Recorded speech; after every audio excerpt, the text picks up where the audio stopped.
Baxın, yer kürəsinə birinci gəlib bizim Adəmlə Həvva da ikisi, düzdürmü? Və onlar Allah Taala onları bura cəza kimi göndərmişdi. Keçin cəzanızı çəkin yer kürəsində. Və biri getmişdi Hindistana. Biri gəlmişdi Məkkəyə.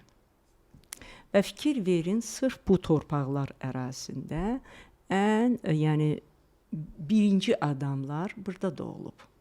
Ona görə də Tövrat, İncil, Quran hamısı burada olub. Niyə deməli peyğəmbərlər bu yerdə imini doğulublar. Yerusalim, Məkkə, yəni bu torpaqlarda. Hindistanda bu meditasiyalar, yəni burada adicə Budda dediyimiz.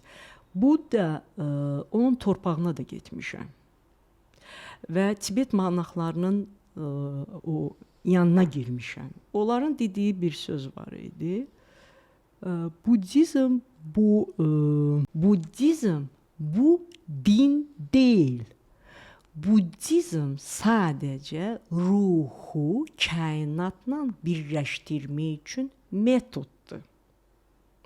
Mən onu eşidəndə, yəni həqiqətən şok yaşadım. Niyə? Ona görə ki, burada özü Budda kralın oğluydu. O kral oğluydu. Onun arvadı da var idi, uşağı da var idi, o boyda krallığı da var idi. Pulu da var idi, hər bir şey var idi, amma o xoşbəxt deyildi. O getdi çöllərdə yaşamağa, o huzuru tapmaq üçün. O müxtəlif yoga metodları ilə məşğul olmuşdu və başa düşürdü ki, bu onu huzur eləmir və meditasiyalara keçmişdi. Meditasiyalar keçirdiyi dövr o Allahla birləşdi. Torpaqlandı yəni. Həm torpaqlandı, görürsüz? Həm burada birləşdi. Bu moment insan sakit olur, heç nəyə fikirləşmir. Fikirləşmir ki, xörək bişirdim, bişirmədim, çörək pulum var, yoxdur. Mən nə maşını sürürəm, Range Rover sürmək istəyirəm, yaxud Bentley. Başa düşdün, o dərdi çəkmir, o çölə gedib və məişətdən uzaqlaşdı. Və fikir verin ki, ən insanlar Musa peyğəmbərdir, Məhəmməd peyğəmbərdir, İminə peyğəmbərlər vəh gəlmək üçün onlar gedirdilər. Hara? Dağlara. Dağlara niyə gedirdi? Ona görə ki, yerlə göy kürəsi azalır. Və orada vəhlər, enerji tez alırlar, vəhlər. Və burada hər bir insan ora gedə bilər, amma o vəh hər adama gəlmir. Burada da Allah seçir ki, nə kimi sənin ruhun buna layiqdir. Hətta buddaların özlərinin məbədləri çox yüksəklərdədir. Bəli. Onlar ona görə, yəni insanlar belə onların ziyarətinə gedəndə bayağı bir yuxarı çıxmalıdırlar. Bəli. Ona görə ki, orada ayrı enerji olur. Və təsəvvür eləyin ki, Məhəmməd peyğəmbəri təmizləyiblər 4 yaşında, bir də 51 yaşında. Bəzi məqamlar deyir 3 dəfə. Hələ ki dəqiq bilirəm 4, 51. Səhv eləyirəm də Allah mənə bağışlasın.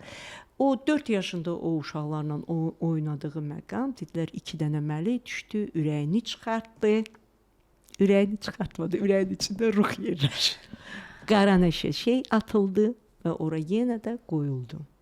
Və görürsünüz, mən sizə dedim 7 qat göydə, 7 qat yerdə, 7 yol insanın içində. Quran demir çakra, Quran deyir yol. 7 dənə təvva bölünür Məkkədə, Kəbə üzərində, sol tərəfə. Tibetdə onların öz mərkəzi var. Onlar 7 təvab edirlər sağ tərəfə. Bunlar da energetik olaraq bir şeylərdir. İnsanda qeyri-adi təmizlənmə gedir. Ona görə ki, Tibet tərəfdə dəhşət qadın enerjisi var. Məkkədə sırf belə ağır kişi enerjisi, onların qadınları da belə kobuddular. Və Kəbə Necə insanın bədənində göbək var, Kəbə yer kürəsinin göbəyidir. Və orada o dediyi maqnit qeyri-adi işləyir. Və ona görə də zəmzəm suyu kiflənmir. Mümkünsüzdür orada. Yəni onun o görürsüz nə formada o su gəlir, qurtarmır və oranı nə qədər baxırlar, nə orada göy olmur, nə bir şey olmur. O su təmizdir. Niyə?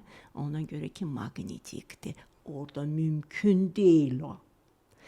Təsəvvür eləyin ki, 7 dənə tavvab eləyəndən sonra insanlar o qədər Tibetə də gedir, Məkkəyə də gedir və huzur axtarır. Necə Amma tapsınlar? huzuru tapır dərk eləyən adam.